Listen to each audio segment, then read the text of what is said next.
श्रद्धा walker Maharashtra के वसई इलाके की एक सामान्य लेकिन महत्वाकांक्षी लड़की थी। उसकी आंखों में सपने थे, एक स्वतंत्र जीवन का सपना, अपने दम पर कुछ कर दिखाने का सपना। उसने कॉलेज की पढ़ाई मुंबई में पूरी की और फिर एक कॉल सेंटर में नौकरी शुरू की। वही उसकी मुलाकात आफ्ताब अमीन पूनावाला से हुई। शुरुआत में सब कुछ बहुत अच्छा था। आफ्ताब एक आकर्षक और बातूनी लड़का था जो हर स्थिति में सहज दिखता था। श्रद्धा को उसमें एक ऐसा साथी नजर आया जो उसे समझता था, सराहता था। दोनों के बीच रिश्ता गहराता चला गया और जल्द ही वे लिव इन रिलेशनशिप में रहने लगे। उनकी तस्वीरें सोशल मीडिया पर दिखाई देने लगीं। समुद्र किनारे की सेल्फी, कैफे में खींची गई तस्वीरें, मुस्कुराए गले लगाना। बाहर से देखने वालों को ये रिश्ता बिल्कुल परफेक्ट लगता था, लेकिन वो मुस्कानें धीरे धीरे बोझिल होती जा रही थी। श्रद्धा के माता पिता को ये रिश्ता कभी पसंद नहीं आया। वे आफ्ताब के व्यवहार को लेकर चिंतित थे, लेकिन श्रद्धा ने अपने दिल की सुनी और घर छोड़ दिया। उसने अपने परिवार से दूरी बना ली, अपनी दुनिया सिर्फ आफ्ताब के इर्द गिर्द सीमित कर ली। पहले मुंबई, फिर पुणे और अंततः दिल्ली। हर नए शहर के साथ श्रद्धा को लगता कि शायद चीजें बेहतर होंगी, लेकिन हालात उलझते ही गए। आफ्ताब अब वैसा नहीं था जैसा शुरुआत में दिखा था। उसका मिजाज बदलने लगा, कभी प्यार तो कभी गुस्सा। वह जल्दी भड़कने लगा और श्रद्धा के हर फैसले पर शक करता। धीरे धीरे श्रद्धा खुद को अकेला महसूस करने लगी। वह दोस्तों से कट चुकी थी और अब परिवार भी उससे दूर था। उसने अपने कुछ दोस्तों को कभी कभी अपने डर के बारे में बताया, लेकिन हर बार खुद को ही समझा लिया कि शायद आफ्ताब एक दिन बदल जाएगा। दिल्ली शिफ्ट होने के बाद स्थिति और बिगड़ गई। श्रद्धा के भीतर अब एक अनकहा डर बस चुका था। वो डर जो शब्दों से नहीं, सिर्फ नजरों से जाहिर होता है। एक दिन उसने अपने दोस्त को मैसेज किया, अगर मैं एक दिन गायब हो जाऊं तो जान लेना कि ये खेल बस प्यार का नहीं था। उसकी आवाज अब धीमी पड़ती जा रही थी। सपनों की चमक अब आंखों से गुम हो चुकी थी। और फिर एक दिन वो बिल्कुल खामोश हो गई, हमेशा के लिए। छाया में छिपा अंधकार। दिल्ली की गर्मियों की एक आम दोपहर थी। श्रद्धा और आफ्ताब अब महरौली के छतरपुर इलाके में एक किराए के अपार्टमेंट में रह रहे थे। बाहर की दुनिया के लिए यह बस एक सामान्य जोड़ा था, लेकिन दीवारों के पीछे एक ज्वालामुखी सुलग रहा था। श्रद्धा की जिंदगी अब एक पिंजरे में बंद पक्षी जैसी हो गई थी। आफ्ताब उस पर नजर रखता। हर कॉल, हर मैसेज, हर कदम, सब कुछ उसके शक की निगाह में था। बात बात पर झगड़े होते और कई बार बहस हाथापाई तक पहुंच जाती। श्रद्धा डरती थी, लेकिन कहीं न कहीं उम्मीद भी लगाए बैठी थी कि एक दिन सब ठीक हो जाएगा। लेकिन आफ्ताब बदल चुका था। उसके चेहरे पर अब वो मोहक मुस्कान नहीं थी, बल्कि एक अजीब सी थकान और कठोरता आ गई थी। वह अब ज्यादा समय अकेले बिताता, किसी अजीब बेचैनी से भरा हुआ दिखता। श्रद्धा जब भी सवाल पूछती, उसे चुप करवा दिया जाता, कभी शब्दों से तो कभी ताकत से। पड़ोसी कभी कभी उन दोनों की आवाजें सुनते, चीखे, दरवाजों के जोर से बंद होने की आवाजें, और फिर एक असहज चुप्पी। लेकिन किसी ने कभी दखल देने की हिम्मत नहीं की। दिल्ली जैसे शहरों में लोगों ने दूसरों की निजी जिंदगी से दूरी बनाए रखना सीख लिया है, कभी सुरक्षा के लिए, कभी उदासीनता से। इसी दौरान श्रद्धा ने एक बार फिर अपने एक पुराने दोस्त से संपर्क किया। उसने कहा कि वह अब और नहीं सह सकती। उसने बताया कि आफ्ताब का व्यवहार हिंसक हो गया है और उसे डर है कि कोई दिन आखिरी हो सकता है। उस दोस्त ने उसे तुरंत पुलिस में शिकायत करने की सलाह दी, लेकिन श्रद्धा हिचकिचा गई। शायद वो डरती थी समाज के सवालों से, अकेले पड़ जाने से, या फिर उस इंसान से जिसे कभी उसने अपना सब कुछ माना था। फिर एक दिन सब कुछ शांत हो गया, बहुत शांत। श्रद्धा की आखिरी लोकेशन आफ्ताब के साथ उसी फ्लैट में थी। उसके बाद उसका कोई पता नहीं चला। फोन बंद, सोशल मीडिया शांत, और वो लड़की जो कभी समुद्र के किनारे खड़ी होकर सपने देखती थी, अब जैसे हवा में घुल गई थी। आफ्ताब ने सबको बताया कि श्रद्धा उसे छोड़कर चली गई। उसने झूठ बोला, दोस्तों से, पुलिस से, अपने आसपास के लोगों से, लेकिन उसकी आंखों में एक बेचैनी थी जो वो छुपा नहीं पाया। श्रद्धा अब कहीं नहीं थी और उसके गायब होने की कहानी अब एक डरावने मोड़ पर मुड़ने वाली थी, एक ऐसा मोड़ जिसने पूरे देश को झकझोर कर रख दिया। खौफ की परतें। श्रद्धा के लापता होने के हफ्तों बाद तक भी कोई स्पष्ट सूचना नहीं मिली। उसके दोस्त लगातार उसे कॉल करते रहे, लेकिन हर बार फोन स्विच ऑफ आता। सोशल मीडिया पर भी वह पूरी तरह निष्क्रिय हो गई थी। न कोई स्टोरी, न कोई पोस्ट, न कोई रिप्लाई। उसी दौरान श्रद्धा के एक घनिष्ठ मित्र, जिसने उसे आखिरी बार बात की थी, चिंतित हो गया। वह जानता था कि श्रद्धा यूं अचानक गायब नहीं हो सकती। उसने श्रद्धा के परिवार से संपर्क किया और उन्हें सब कुछ बताया। दिल्ली, आफताब, झगड़े, डर और वो आखिरी मैसेज जिसमें श्रद्धा ने अपनी सुरक्षा को लेकर शक जताया था। श्रद्धा के पिता विकास वॉकर, जिन्होंने वर्षों से अपनी बेटी से संपर्क खो दिया था, अचानक उस दूरी को पार करने को मजबूर हो गए। उन्होंने मुंबई से दिल्ली का रुख किया और महरौली पुलिस स्टेशन में शिकायत दर्ज करवाई। पुलिस ने शुरुआत में इसे एक सामान्य मिसिंग केस की तरह लिया, लेकिन जैसे जैसे आफताब से पूछताछ शुरू हुई, मामला अजीब होता गया। आफताब पहले बेहद संयमित था। उसकी आवाज ठंडी थी, चेहरा भावहीन।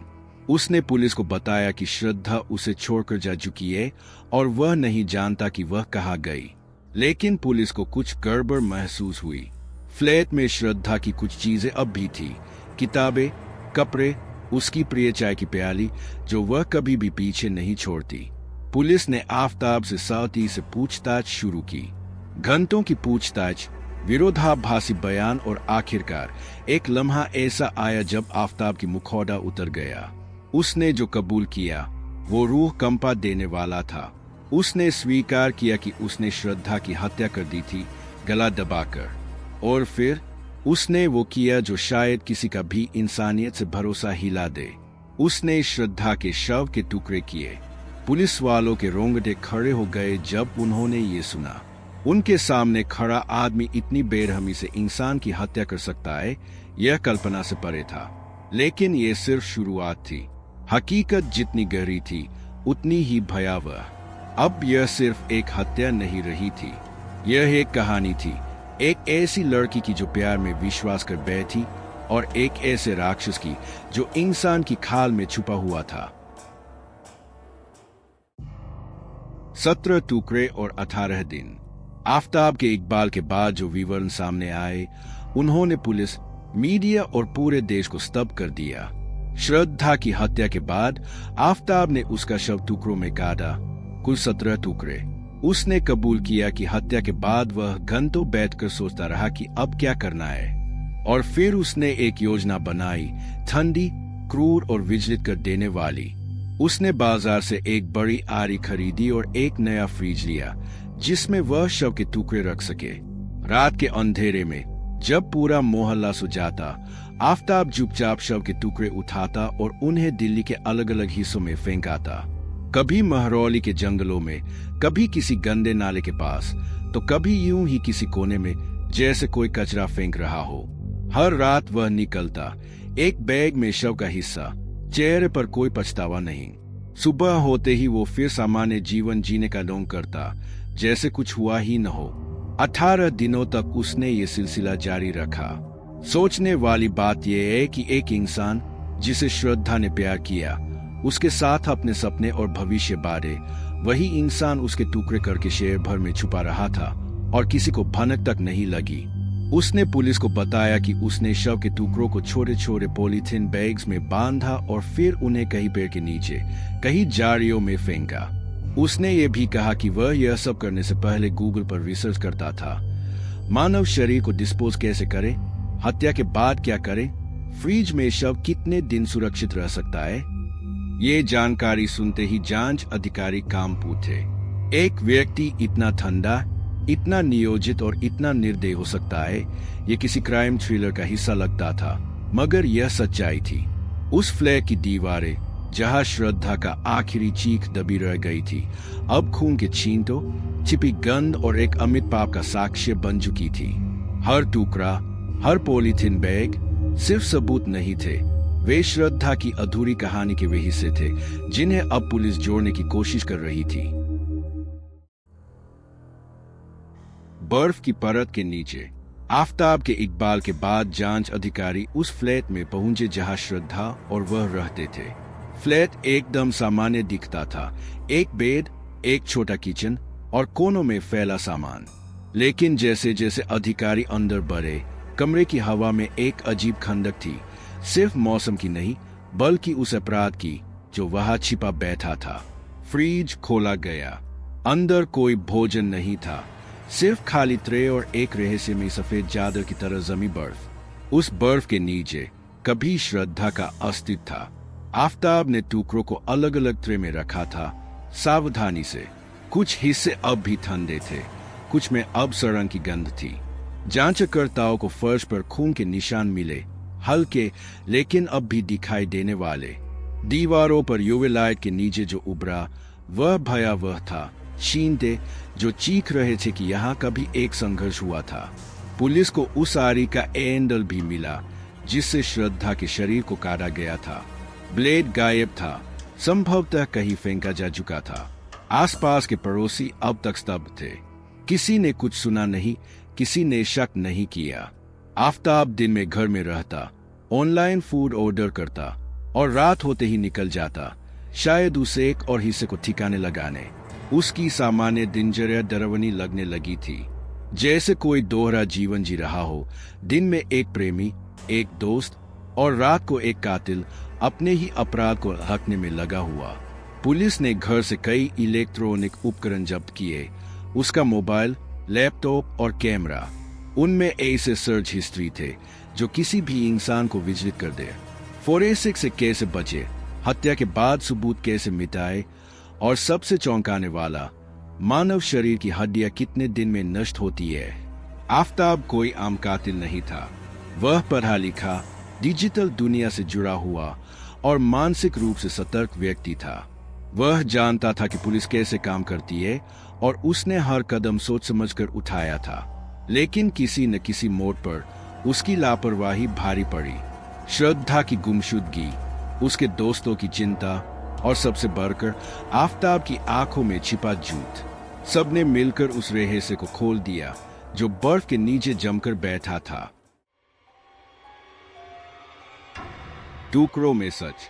दिल्ली की सर्दियों में जब सुबह की धुंध सब कुछ ढक लेती है, उस वक्त मेहरौली के जंगलों में कुछ खोजा जा रहा था।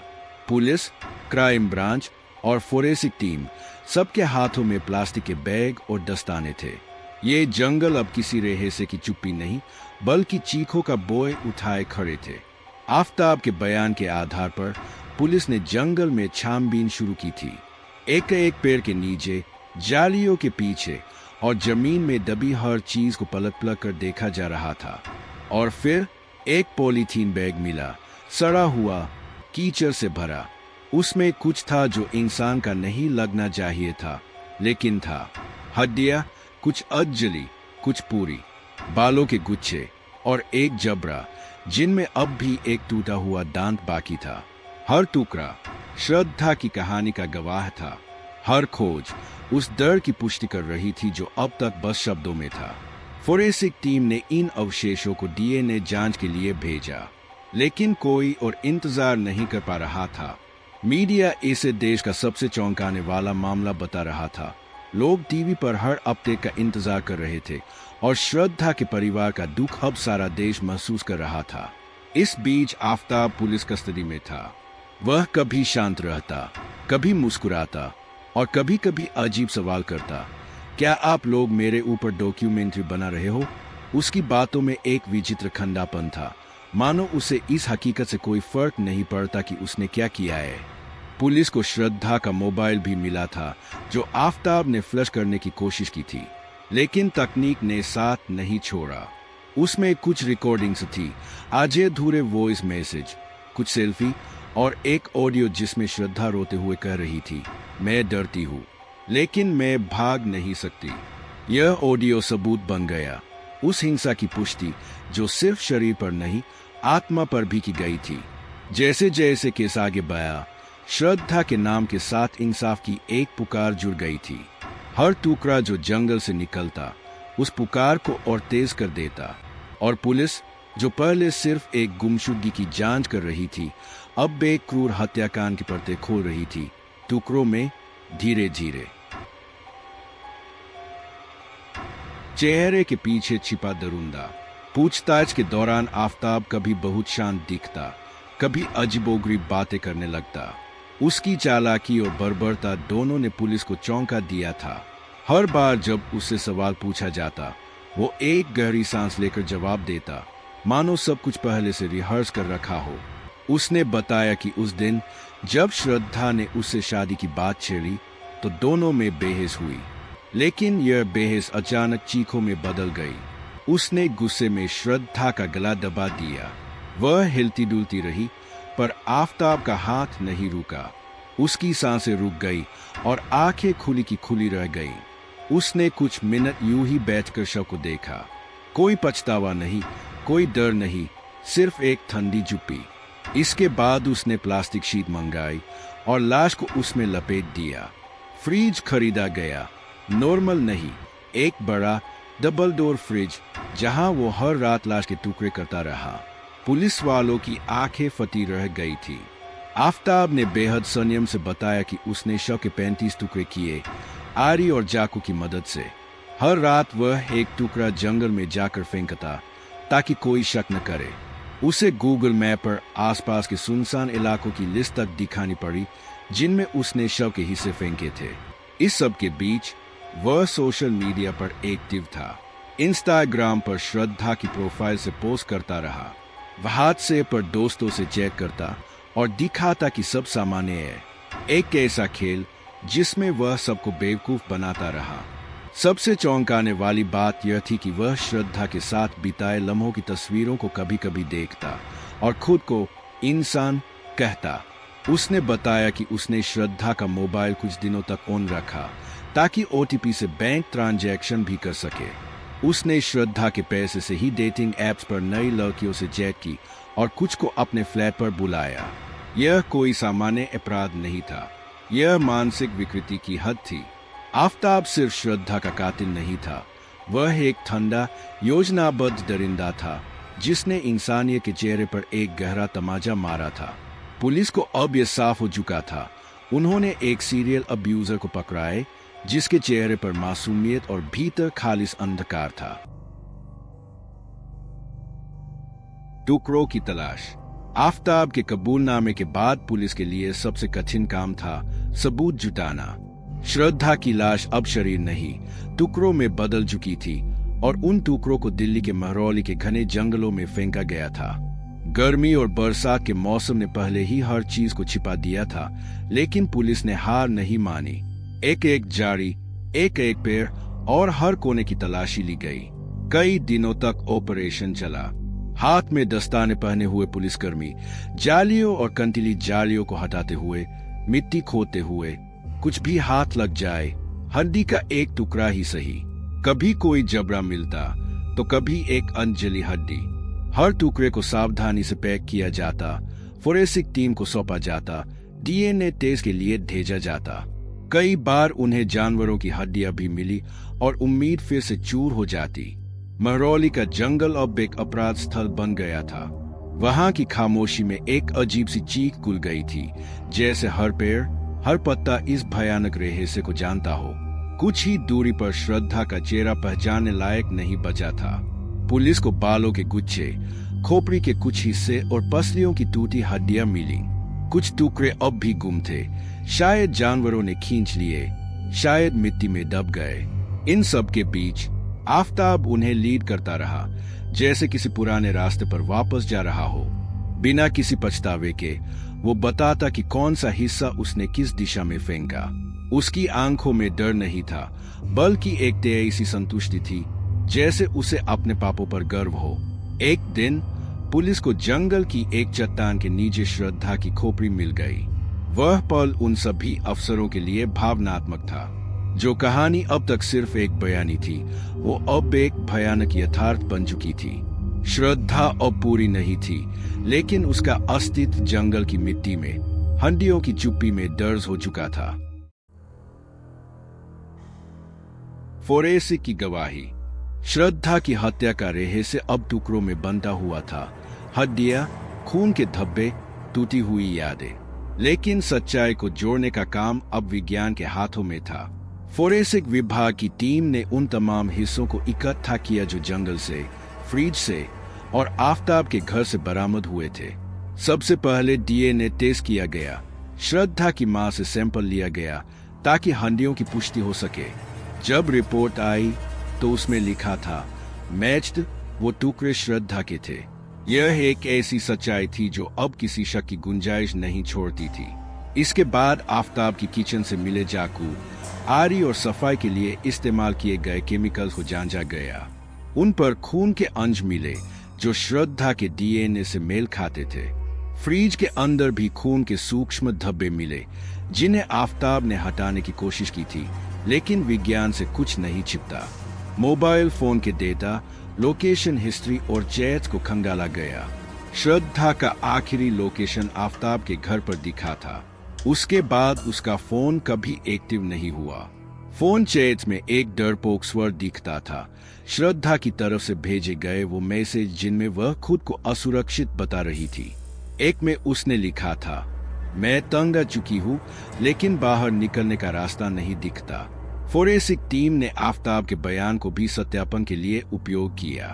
उसने बताया था कि उसने श्रद्धा के शरीर के 35 टुकड़े किए। चौंकाने वाली बात यह थी कि हड्डियों की गिनती इससे मेल खा रही थी, जैसे उसने सब कुछ एक सावधानीपूर्वक योजना के तहत किया हो। मनोवैज्ञानिक परीक्षण में भी आफताब की सोच विचलित करने वाली पाई गई। वह भावहीन था, अपराध को लेकर कोई पछतावा नहीं दिखा रहा था।